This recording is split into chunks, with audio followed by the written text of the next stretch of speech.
come out and support our youth and invite your family and friends to our worship service.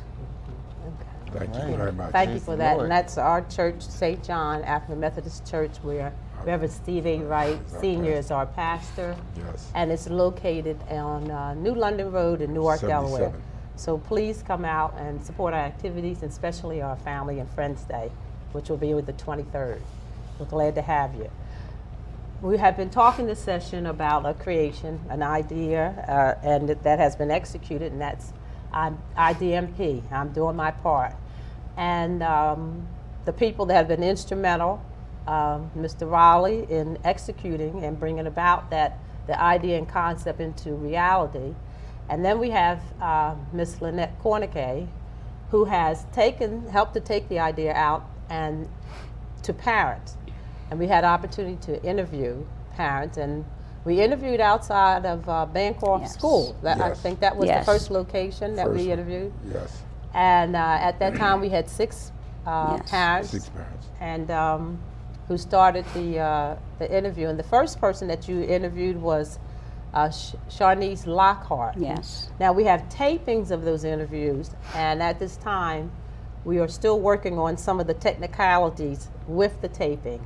And once we are able to finalize those technicalities, then we will show you these interviews. But we wanted to let you know basically about IDMP, so that when you see Mr. Pritchett, myself, or Ms. Cornigue coming with a camera, then you know why we are approaching you. That's right. Right. Okay. So Sharnice Lockhart was the first person that Yes. that you interviewed, and some of her comments were very interesting because as you talked with her, what were some of the things that you asked her? She has a young child. The child is in kindergarten now, and some of the questions I had asked her was, did she know what her child's favorite book was? And she may have given an answer. Is education a priority? And when she gives me an answer, I may take it to another level and say, why do you think that's a priority? How many times a day do you praise your child? Do you talk and play with your child? Do you have a set schedule at home? And that's interesting for some of the parents, because some parents let the kids come in, run out, don't do the homework. But the interviews that I have conducted, it was very interesting that a lot of them had rules. They come in, do the homework, they check the book bags and different things. So our interviews are going to be very interesting once we are able to get them out to view from the audience. And I think when she was talking to you, she commented that I think her son liked SpongeBob. That was one of the books that she had mentioned. And that's important for parents to realize that doing their part trying to move student excellence is that children should begin to develop favorite kinds of books, favorite authors, and exposure to literature. Even though we're in this high-tech era, that it's nothing like having a book in your hand and talking and reading and turning the page. And that helps to begin to lay the foundation for skills that they will need when they reach high school, move on to post-secondary settings, being successful just in school. Right. The fact that knowledge is going to come from a book. Right. And so you lay that foundation, and that was interesting because of the fact that she said, yes, my child does have a favorite book that he likes to read, and she knew about that book.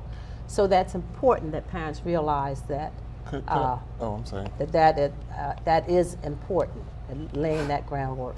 Could I jump in real quick Yes. for half a second? First of all, that is very interesting about asking what their favorite book is, including that in your question. And because I can remember, and I know you guys can relate to this, I still can recall what the textbooks smelled like when I was in the early years. You know what I mean? And I like that. Yep. I like the smell of a book. And we cannot substitute the internet for the hardbound book, because there's a reason why the internet is called virtual reality. You have virtual reality, which is not actuality. Exactly. A book is actuality and reality. Right. So that's all I wanted to say. We cannot afford let that special experience be taken away. Yeah, and so it's therefore important that you have books for your children to read at home. Yeah. Also taking them to the library, and as we go through some of the other parents that we interviewed, they also commented that their child has a library card, and we do take them to the library. Nice. And like you said, that smell, I can remember just being in college and just the idea, the joy of running the stacks, going up and down those stacks. That was a joy. I knew once I got that book, I would have to sit down and do some work with it. Right. But going up and down the steps in that library just to retrieve and look for, and those are the things that will drive you and keep you going as you're working on tasks and assignments that professors and teachers and instructor give you. Getting parents to realize that those are the driving forces, those smells, those scents, those opportunities will be driving forces. Okay. Another parent we interviewed was Donzel Harmon. Yes. And you interviewed her. Yeah, and I think Donzel was really a prime candidate for us because she has children in different age levels. She has a young child, middle, and a teenager child, and she also had raised her sister. But I found that I had known Donzel, you know, she's on policy council. And those are definitely things to be involved with. And I know that she's one of the ones, her or her husband comes and volunteered in the classroom numerous occasions on different things. And I just thought she was a very good candidate because when we asked her questions about, did you purchase school supplies for your child, her list was so extensive and she was going on and on. But coming in to volunteer, do you know your child's homeroom teacher's name and the involvement, and getting into what trips they may have gone on. And that's showing the importance of being involved because children take to that. Did May, where my mom doesn't come in, okay. But you have another child that's proud that, you know, well, my mom's going to be here. And as we had one of the other interviews where, and this is, you'll find this very cute, the child did the interview. Yes. And that was very interesting for me because this child was a young child. And when he was in his father's arm, I was doing an interview with the father.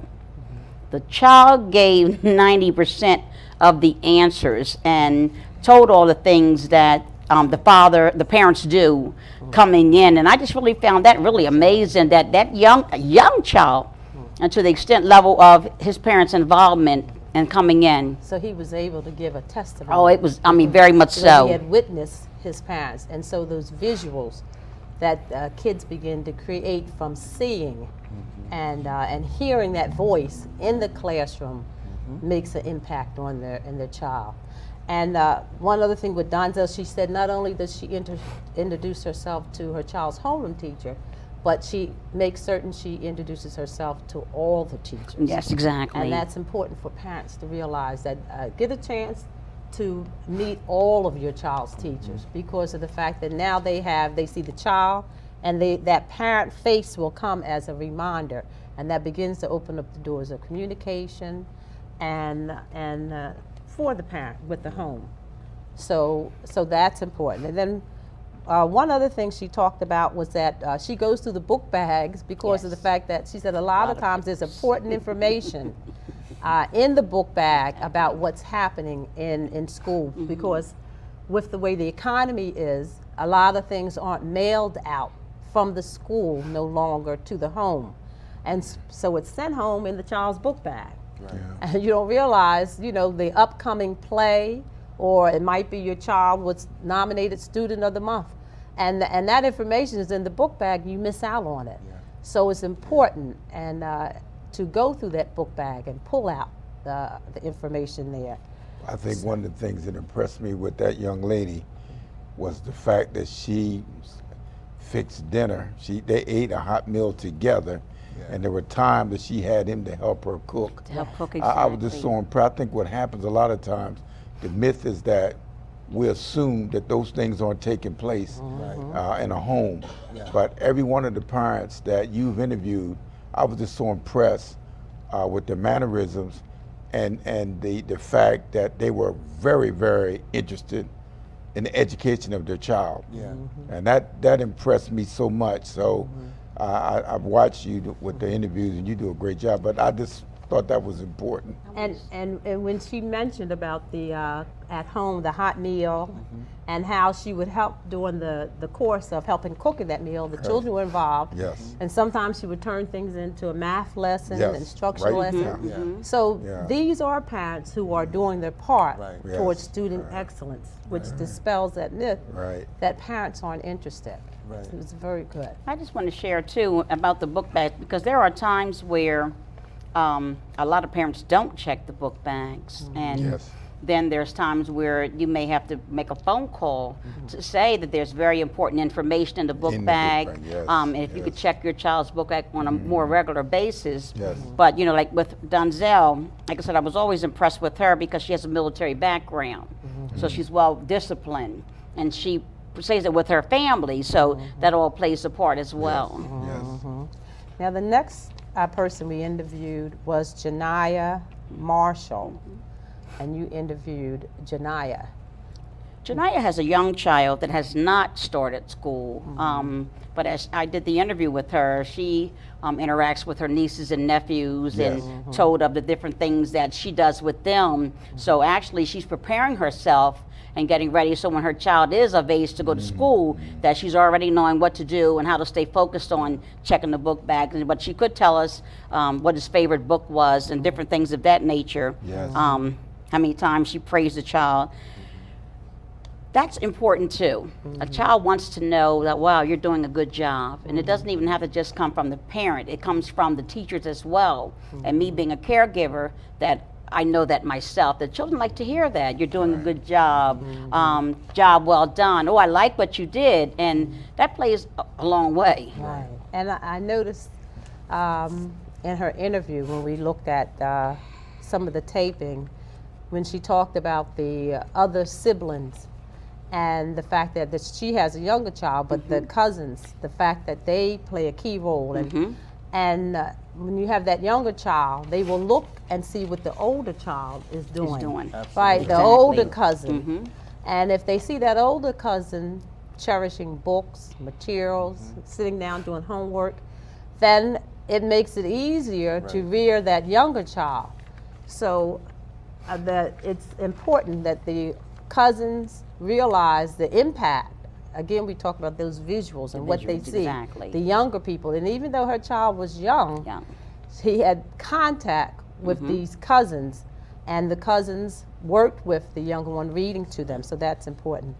Then also, Janiyah talked about her legacy, the reason why education was important, because you asked her why it's important. And she said, well, my parents did it for me. And this is why I'm continuing to do my part, because my parents did their part with me. And that legacy is so important in the family. And this is what's happening. And she testified that I'm doing it because my parents did it. And so parents, grandparents, you know, you create that legacy that will continue on because of the values and the standards that you set.